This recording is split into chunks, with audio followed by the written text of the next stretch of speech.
PTI के रहनुमा इस वक्त सुप्रीम कोर्ट के बाहर मीडिया के नुमाइंदों से गुफ्तगू कर रहे हैं, ये आपको सुनवाते हैं। नहीं की जा सकती। प्राइम मिनिस्टर हाउस का प्रेस रिलीज कहता है कि हम कोई पार्लियामेंट्री प्रिविलेज सीक नहीं कर रहे। अब वजीर आजम हाउस का प्रेस रिलीज जो कह रहा है और उनका वकील जो जिरा कर रहा है उसमें तजाद है। सोचने की बात यह है कि क्या ये हिकमत अमली है या कॉन्ट्रडिक्शन है। बहर नौ नाम लिए बगैर एक फाजिल जज ने आज इब्तदाही में उन्होंने केस लॉ दर केस लॉ कोट करते चले गए और उन्होंने इब्तदाही में आज 2 केसेस जिक्र किया। एक केस है जो प्रिवी काउंसिल का केस था सन 2004 का। एक न्यूजीलैंड के पार्लियामेंटेरियन ने प्रिविलेज क्लेम की थी और उस पर उन्होंने उसको तस्लीम नहीं किया और उसके खिलाफ कार्रवाई हुई। और दूसरा केस उन्होंने कोट किया वो ये था कि जो प्रिविलेज है जो क्लेम की जाती है वो बिजनेस पर तो हो सकती है, करप्शन पर नहीं हो सकती।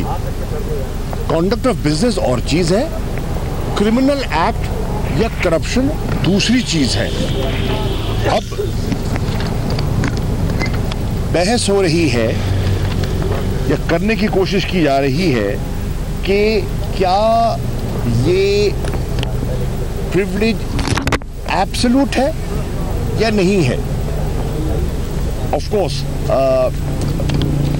जज साहबान अपना फैसला उस पर देंगे जब वो वक्त आएगा, लेकिन हुकूमत का वकील ये कहने की कोशिश कर रहा है या ये केस बिल्ड करने की कोशिश कर रहा है कि झूठ, चले झूठ सख्त लफ्ज है, गलत बयानी, चले गलत बयानी भी मैं समझता हूँ सख्त लफ्ज है, मिस स्टेटमेंट अगर on the floor of the house दी जाए तो वो चलेगी।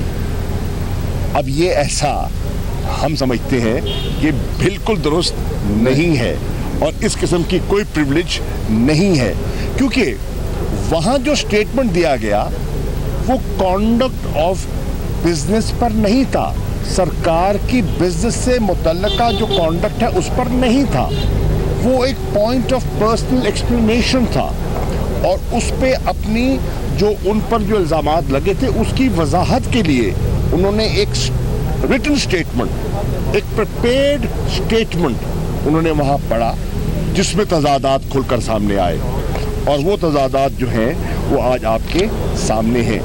तो मैं समझता हूं कि अभी पहले सेशन में जो पिछले 3 दिन से मखदूम अली खान साहब अपना केस बिल्ड कर रहे थे वो जज साहब ने नाम लिए बगैर 2 मिनट में उठाकर बाहर फेंक दिया और जो उनका पूरा केस वो बिल्ड कर रहे थे पार्लियामेंट्री प्रिविलेज इम्यूनिटी का, उन्होंने उसको आज अपने आखिरी 2 जुमलों में दफन कर दिया।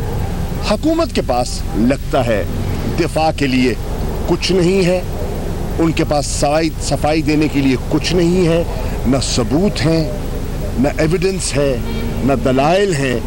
सिर्फ एक चीज़ है कि किसी तरह पार्लियामेंट्री प्रिविलेज के पीछे छुपा जाए, उस पर्दे के पीछे झूठ को छुपाया जाए, लेकिन वो पर्दा भी आज लगता है चाक हो गया।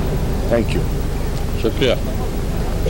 और इस वक्त आपने देखा कि पीटीआई के रहनुमा आज बाहर आए सुप्रीम कोर्ट से और आकर बात की है। शाह महमूद कुरैशी पीटीआई रहनुमा इस वक्त मौजूद थे, मीडिया के नुमाइंदों से उन्होंने बात की, कहा कि मखदूम अली अदालत में पार्लिमानी इस्तिस्ना की बात कर रहे हैं और उन्होंने बात करते हुए ये भी कहा कि इस वक्त जो सूरत हाल है उसमें इस्तेहकाक बिजनेस पर तो हो सकता है, करप्शन पर नहीं। ये कहना था शाह महमूद कुरैशी का। उन्होंने कहा कि हुकूमती वकील कहना चाहते हैं कि पार्लियामेंट में गलत बयानी चलती है। इस वक्त फवाद चौधरी मीडिया के नुमाइंदों से गुफ्तगू कर रहा है या आपको सुनवाते हैं कि तमाम रात को जो टेलीविजन टॉक शोज़ थे उसमें आपने देखा कि प्राइम मिनिस्टर साहब की जो टीम है जो शुरू 11 बजे से नहीं, सुबह 10:30 बजे से माशाल्लाह शुरू होते हैं झूठ बोलना और रात को 1 बजे तक, तमाम ने मुश्तरका तौर के ऊपर ये लाइन ली कि वज़ीर आज़म साहब इस्तिस्ना नहीं ले रहे, और तमाम ने टेलीविज़न के ऊपर कहा कि हमारी तरफ से आप लिख लें कि वज़ीर आज़म जो है इस्तिस्ना नहीं ले रहे। लेकिन आज फिर जब वज़ीर आज़म के वकील जनाब मखदूम अली ख़ान साहब ने सुबह 9:45 के ऊपर आर्गूमेंट अपने जो शुरू किए वो तमाम आर्टिकल 66 के ऊपर थे। आर्टिकल 66 जो है वो बुनियादी तौर के ऊपर जो मेंबर्स ऑफ द पार्लियामेंट हैं उनका इस्तेहकाक डिफ़ाइन करता है, और वो ये कहते हैं कि जो तकरीर मैंने वहाँ पर की थी असम्बली के अंदर, वज़ीर आज़म की तकरीर जो थी जिसमें वज़ीर आज़म ने ये वादा किया था, 2 वादे किए थे। एक उन्होंने मनी ट्रेल बताई थी और कहा था ये हैं वो वसाइल जिनसे हमने लंदन के अपार्टमेंट्स ख़रीदे, और दूसरी बात उन्होंने उस तकरीर में ये की थी कि तमाम रिकॉर्ड मौजूद है। ये जो 2 लाइनें हैं वो कहते हैं कि इनको आप अदालत में इसको कंसिडर ना करें, वो चाहते हैं कि इनके ऊपर को ब्लैंको फेर दें, कुछ कर दें, लेकिन अदालत इनको मामला दोनों जो लाइनें हैं उनको ना देखे। और उसके बाद उन्होंने अदालत को इस मामले के ऊपर के वज़ीर आज़म की असम्बली के अंदर तकरीर के ऊपर कोई कार्रवाई नहीं की जा सकती, उसके ऊपर दुनिया भर के कवानीन जो है उनके और केस लॉज जो है वो पढ़े, और आखिर में जो जज साहब हैं उनको ये कहना पड़ा कि खुदा के लिए मखदूम अली ख़ान साहब, ये एक बड़ा सिंपल बात है कि आप ये कह रहे हैं कि वज़ीर जो पार्लियामेंट का मेंबर है वो पार्लियामेंट के फ्लोर के ऊपर जो भी बात करेगा वो उसके लिए क्रिमिनली लायबल नहीं है। इसके लिए आप पूरी दुनिया के कानून पेश करने की ज़रूरत नहीं है, कॉमन सेंस की बात है और इसका इल्म है। आप हमें जो सीधी बात यह है कि वज़ीर आज़म को कोई भी नहीं कह रहा कि उसके ऊपर उनके ऊपर जो है वो क्रिमिनल कार्रवाई की जाए, उस जो तकरीर है उसको बतौर शहादत पेश किया जा रहा है कि जो वज़ीर आज़म ने उसमें क्लेम किया था तकरीर को उसके ऊपर जो है वो बात करे। लेकिन जो वकील साहब हैं उन्होंने तमाम जो शहादत है, तमाम जो गुफ्तगू है वो आर्टिकल 66 के ऊपर रही है, और यह रही है कि वज़ीर आज़म को इस्तिस्ना हासिल है। अब आप इस्तिस्ना कब मांगते हैं? आप इस्तिस्ना तब मांगते हैं जब आप झूठे होते हैं। तो वज़ीर आज़म ने और उनके वकील ने तस्लीम कर लिया है कि वज़ीर आज़म ने कौमी असम्बली में झूठ बोला, और अब फिर मैं यहाँ पे कहूँगा पार्लियामेंटेरियंस जो हैं तमाम पार्टीज़ के, मुस्लिम लीग नून के, पाकिस्तान पीपल्स पार्टी के, पाकिस्तान तहरीक इंसाफ के, उनका भी फ़र्ज़ है कि वो वज़ीर आज़म की इस बात का नोटिस ले जो उन्होंने कहा है कि पार्लियामेंट के अंदर जो मैंने बोला था वो झूठ है, और अब मुझे इस्तिस्ना चाहिए आर्टिकल 66 का सुप्रीम कोर्ट से कि वो मैं न। 5 सवाल हैं, अपनी जगह के ऊपर खड़े हैं, एक लफ्ज़ उनकी तरफ अभी तक कोई बात नहीं की है। पहला सवाल ये है कि 1993 से जो अपार्टमेंट्स ख़रीदे गए उसकी मनी ट्रेल कैसे आई। दूसरा सवाल है कि नवाज शरीफ साहब की ख़ानदान ने जो हुदैबिया का $34 मिलियन सेटलमेंट की उसके पैसे कहाँ से आए। तीसरा सवाल है कि जो हसन नवाज शरीफ साहब जो 1999 में कहते थे कि मैं एक तालिब इल्म हूँ, वो 2001 से और 2005 के दौरान बिलियनर कैसे हो गए। चौथा सवाल है मरियम नवाज शरीफ साहिबा की ट्रस्ट डीड जाली जो है, वो जब बेनिफिशियल ओनर थी मनरवा की तो उनको ट्रस्टी क्यों जाहिर किया गया। और 5वां सवाल ये है कि जो मरियम नवाज शरीफ साहिबा के पास इतने पैसे नहीं थे तो वो पैसे उनके पास कहाँ से आए कि वो बिलियनर हो गई और उन्होंने ये सारी प्रॉपर्टीज़ बनाई।